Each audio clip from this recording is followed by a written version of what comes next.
All right, so we're going to talk about a well-engineered but poorly executed mod part for my Jeep Wrangler here.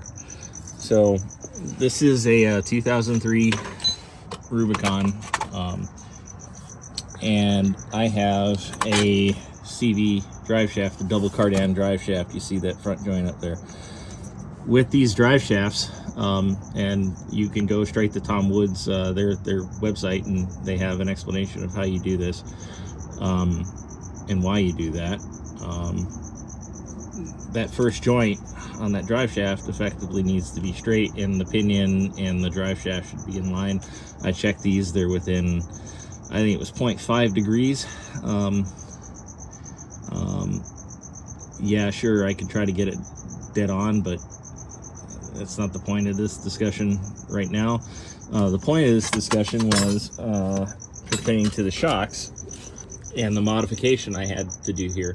So when you rotate that pinion, what that does is it changes the angle, moves the bracket a little bit more onto the axle, and that creates a contact point here between the shock body and that spring perch. Well, yeah, I know these are rough country. They're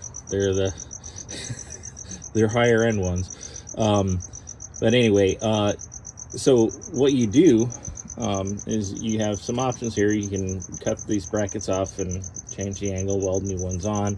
You can get an extension bracket like this. This is the rough country. I have an Iron Rock Offroad bracket, and you can see this is a pretty substantial part. It is pretty well made. It's tough. Can't really say the same thing for the rough country. I mean, just look at the difference in the thickness of the steel. This will definitely outlast the bracket. But the problem is with the Iron Rock, look at the stress that puts on the that bushing there. So the only reason you would really need this part is if you change the driveline angle. Well, this bracket would probably work fine with the factory driveline angle, but you don't need the part in that case. Why the hell didn't they think of that when they decided to mock this up or, render it in a CAD drawing? Like, dude, you have this because you changed the driveline angle. You need to change the angle of the freaking pin or the bolt that mounts the shock to the bracket. Yeah, sure, I could pound the crap out of that thing and probably get it to bend, but I don't have time for that right now. This is dumb.